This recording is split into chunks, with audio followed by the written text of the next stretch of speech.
बिस्मिल्लाहिर्रहमानिर्रहीम। अस्सलाम वालेकुम फ्रेंड्स, मैं हूं सलमा अंसारी।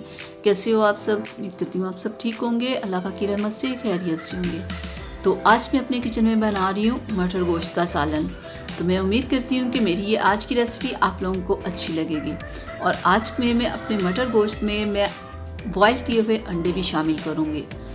तो क्योंकि सर्दी है, सर्दी में तो सारे अंडे बहुत ज़्यादा इस्तेमाल करते हैं, तो इसलिए आज की रेसिपी में मैं इसे भी शामिल करूँगी। तो चलें टाइम ज़ाया किए बिना हम स्टार्ट करते हैं इसे बनाना। तो प्रेशर को मैंने चूल्हे के ऊपर रख दिया है। तो सबसे पहले हम इसमें डालेंगे गोश्त को,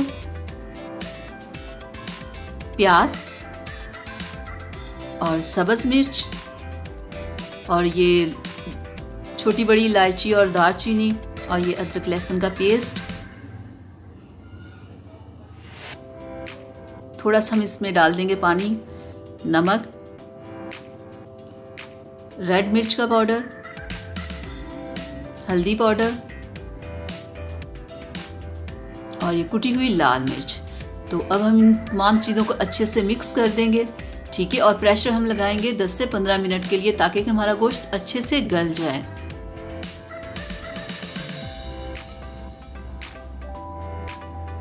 तो 15 मिनट के लिए हम प्रेशर लगाएंगे।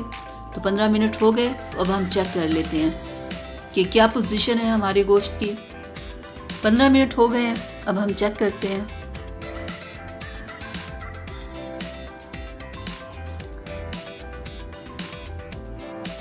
पानी अभी है इसमें थोड़ा सा।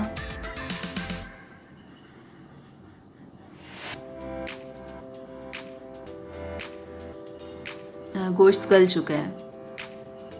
तो अब हम इसे कढ़ाई में निकाल लेते हैं और इस पानी को थोड़ा सा पका लेते हैं। ढक्कन देके ना थोड़ी देर के लिए इसे पकने देते हैं। तो ये देखिए पानी हमारा खुश्क हो गया है। थोड़ा सा मैंने निकाल लिया, थोड़ा सा खुश्क हो गया है। तो अब हम इसमें डाल देंगे ऑयल। हाँ, बिल्कुल इतना। अब हम इसे करते हैं फ्राई।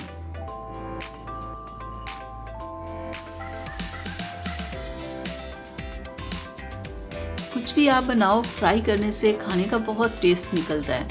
अच्छे से फ्राई करना बहुत ज़रूरी होता है।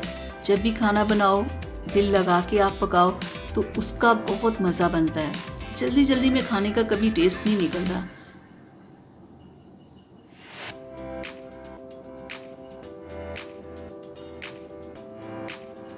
बहुत ज़्यादा आंच पे आपने फ्राई नहीं करना, बस हल्की आंच रख के 10 से 15 मिनट आप इसे फ्राई करो। और जो पानी इसमें थोड़ा बहुत है वो भी सारा खुश्क हो जाए।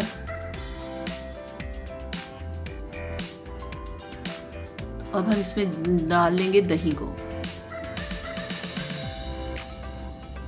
तो दही डाल के मिक्स कर लेते हैं हम।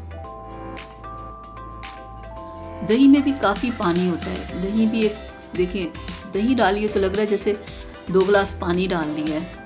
तो इसे खुश्क करने के लिए अब फिर हम इसके ऊपर ढक्कन दे देंगे, सारा मिक्स करके ना, ताकि ये खुश्क हो जाए।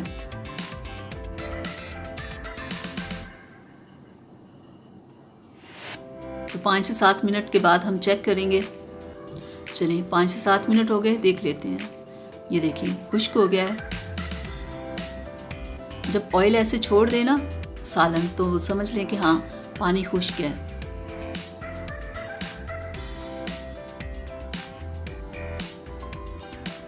अब हम इसमें डाल देंगे लेमन।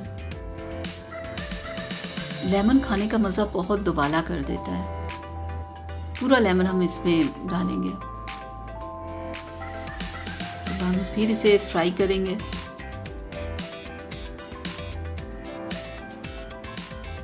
अब हम इसमें डालेंगे ज़ीरा और खुश्क धनिया।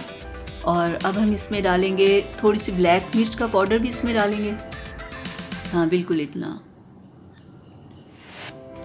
अब हम इसे फिर 2 से 3 मिनट के लिए फ्राई करेंगे। फ्राई तो ये काफ़ी अब हो चुका है।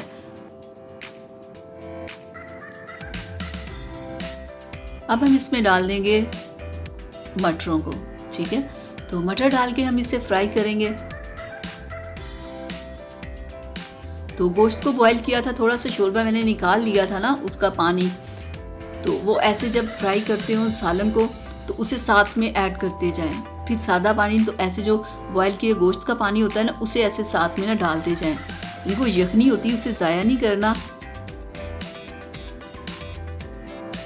चलिए इसमें हम जो बच गया है ना हमारी वो यखनी, वो इसमें डाल के ना तो इसके ऊपर ढक्कन दे के ना हम पकने देंगे ताकि हमारे मटर अच्छे से गल जाएं।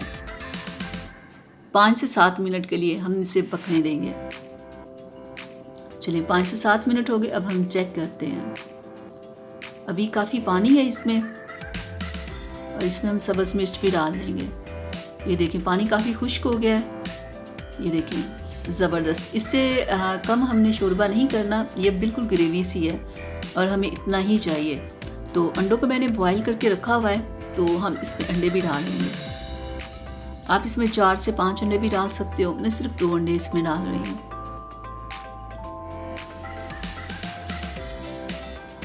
ये देखिए कितना ज़बरदस्त कलर आया है हमारे सालन का, कितना खूबसूरत लग रहा है, खुशबू कितनी अच्छी आ रही है। तो अब हम इसके ऊपर डाल देंगे धनिया। धनिया भी जायके और खुशबू दोनों के लिए बहुत अच्छा होता है। तो 2 मिनट के लिए हम धनिया को सालन में पका लेते हैं ताकि इसका कच्चापन ख़त्म हो जाए। धनिया को डाल के भी ना 2 मिनट के लिए ज़रूर पकाना चाहिए, बिल्कुल ऐसे। तो बहुत मज़े की खुशबू आ रही है। तो अब हम इसे डिश आउट कर लेते हैं।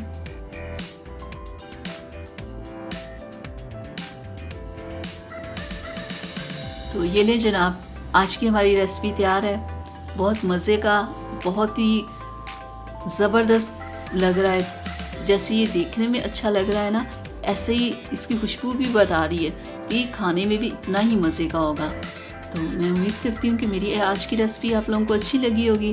तो प्लीज़ इसे लाइक शेयर कीजिएगा। अगर अभी तक आप लोगों ने मेरे चैनल को सब्सक्राइब नहीं किया तो प्लीज़ मेरे चैनल को सब्सक्राइब कीजिएगा, मेरी वीडियो को लाइक और शेयर ज़रूर कीजिएगा।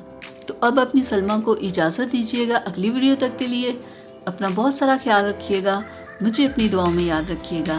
तो अगली वीडियो तक के लिए अल्लाह हाफिज़।